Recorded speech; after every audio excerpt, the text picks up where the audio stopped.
Why do women feel more pain than men? It's a question that's been asked for centuries, and honestly, it's a topic that's both fascinating and, well, a bit complicated. From the Garden of Eden to modern medicine, the story of women and pain has taken on many forms and explanations over the years. In the ancient story told in the book of Genesis, a woman named Eve reaches for the forbidden fruit from the tree of knowledge. She eats it, offers it to Adam, and in that moment, everything changes. God discovers their disobedience, and the punishment is swift. I will greatly multiply your pain in childbirth. And so a story is born, not just of temptation, but of pain. A woman's burden, a divine consequence. For generations, this moment was used to explain why women suffer more pain, more bleeding, more hardship.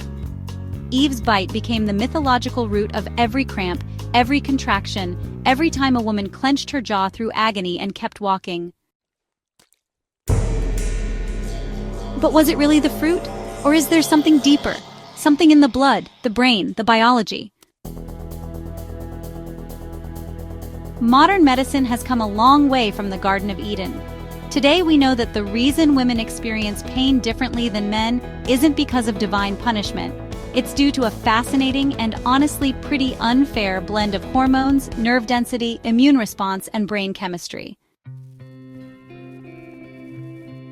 More nerve endings, more sensation. Women typically have more sensory nerve receptors in their bodies than men. That means they feel things more acutely, from warmth, touch, and pleasure, to pain. So, a cut may sting longer, a headache may hit harder, and, an illness may bring a deeper ache. Hormones, the invisible puppet strings. Women's pain thresholds change with their hormonal cycles. Estrogen, progesterone, and other female hormones sensitize the nervous system, often making pain feel more intense. Before menstruation, many women become hypersensitive. During pregnancy, some experience heightened discomfort or, a bit paradoxically, higher pain tolerance. After menopause, pain patterns can change again, sometimes worsening, sometimes easing. When a man experiences pain, it often lights up one side of the brain, the logic and response center. When a woman experiences pain, her emotional and memory centers light up too, especially the amygdala and limbic system. This means women may not only feel pain more, but also remember it more vividly and react to it more emotionally, not because they're dramatic, but because their brains are built that way. Here's something most people don't know. Women are far more likely to suffer from chronic pain conditions, including fibromyalgia, endometriosis, migraines, irritable bowel syndrome, and autoimmune diseases like lupus and rheumatoid arthritis. These aren't just in your head conditions, they're deeply real and deeply misunderstood.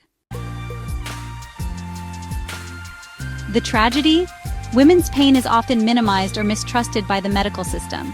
They're told to relax, breathe, take a Tylenol, but the truth is they've been surviving levels of pain that would level most people, every day, for years. There's also a cultural layer to all of this. Men are taught to suppress pain. Be tough, don't cry, walk it off. And women, well, they're expected to endure pain silently. Periods, childbirth, heartbreak, all just part of being a woman, right? So when men say they don't feel as much pain, it might not actually be biology. It might just be centuries of training. Maybe the story of Eve wasn't ever meant to curse women with pain. Maybe, just maybe, it was a metaphor for awakening, for consciousness, for the price of knowing too much and feeling too deeply. Women don't feel more pain because they were punished. They feel more pain because they were built to bear it. And, keep going. Through contractions that feel like they're ripping the spine. Through cramps that can knock them right off their feet. Through migraines, losses, betrayals, and all those silent battles no one ever sees. And still, they work, they laugh, they raise others, and yeah, they love. So when you ask, why do women feel more pain than men? Understand this. It's not about fragility, it's about design. It's about a body made to create life, sustain life, and sometimes carry pain in its place. It's about strength so ordinary, the world just forgets to call it remarkable. And honestly, it's about time we stopped asking why women feel more pain, and started recognizing the power it takes to live with it every single day.